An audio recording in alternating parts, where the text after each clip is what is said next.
grieving parents today tell how singer Tom Parker helped their girl through her darkest days as they both battled a terminal brain tumor. Imani Liaquat, 23, and the Wanted star Tom, 33, bonded through their shared ordeal with the disease. His texts and voice messages were a source of positivity, and it was clear she drew strength from their friendship. One, last November, said, "I don't understand. Why do you think you're dying? You're not dying.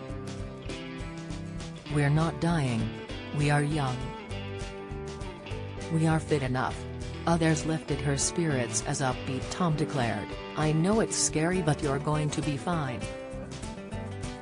You've got this." Tragically, both succumbed to the disease. Imani, a first-class honors law graduate who was engaged to be married, died on February 21, her sister Ruqayyah's 21st birthday. Dad of two Tom died last Wednesday, and Imani's parents said it felt like losing another member of the family.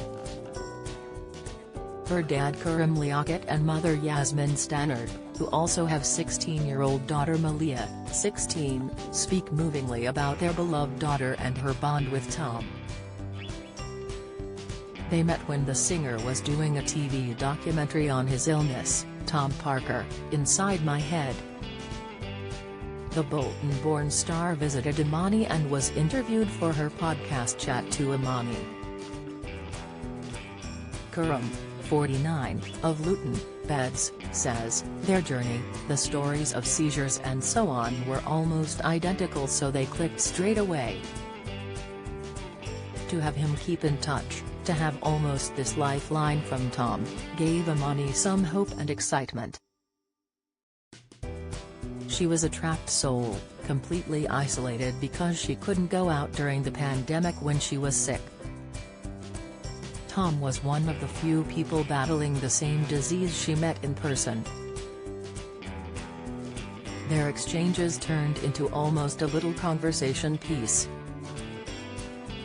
She could say, 'Oh, me and Tom are friends.' It gave her so much joy in her last year." In September, Imani saw Tom and his band perform at London's Royal Albert Hall, rattling off hits like Chasing the Sun and, fittingly, Glad You Came. Anxious Imani faced more trauma over the next month, but Tom was again there to support her. Yasmin, also 49, says, she texted Tom a day before brain surgery. His voice note said, "I'd be asking it. But you'll be fine. I'm sure of it." He also texted to say, "Think of it like this, you could be in a position where they couldn't do anything. You've got this." That really helped her. On the day Imani died, Tom posted on Instagram, "My thoughts and love are with her family. She was an incredible young lady.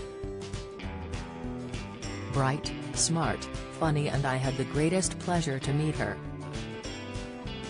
He later sent Imani's family a ceramic angel in a box, a candle inscribed in loving memory, a packet of forget-me-not seeds and a silver picture frame. "We have that frame in our bedroom," Yasmin says fondly. "We put a picture of Imani when she was young in it. It was just so generous of him and his wife Kelsey, and that was them, always a support and joy, even when he was ill himself, and going through so much with his own family."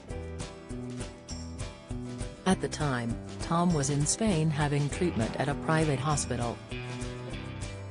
Yasmin goes on, "The day after Imani passed away, Tom messaged me to say he and Kelsey were sending love. I said, the time you gave to Imani was the best gift. You gave her some of the best moments in 2021 and she was so excited." He said, "Oh Yasmin, that really means a lot. He was really good at reassuring us. Just keep going, keep fighting." Another example came on February 6, when Yasmin found Imani clutching her phone. She explains, "It was gobbledygook what she'd written, as she had lost the feeling in one side of her body and had been very poorly. Her vision was going. But she'd sent Tom a message in a burst of energy, and even though he wouldn't have understood, he replied." Both of them held on, Imani to get her masters and Tom for his concerts.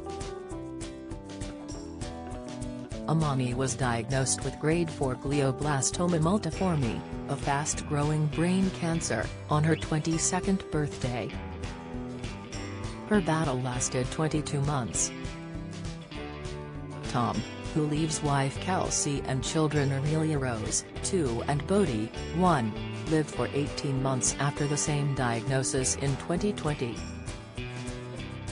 Solicitor Kuram says, "It was like losing another member of your family, a family with a unique bond."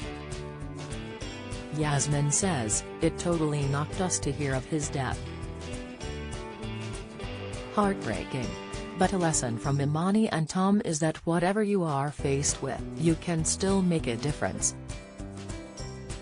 They could have curled up in a heap, but there was still so much that Imani and Tom managed to achieve after their diagnosis. We can all take something from them. Hear the Chat to Imani podcast with Tom here. You can also follow Fight for Imani on Instagram here.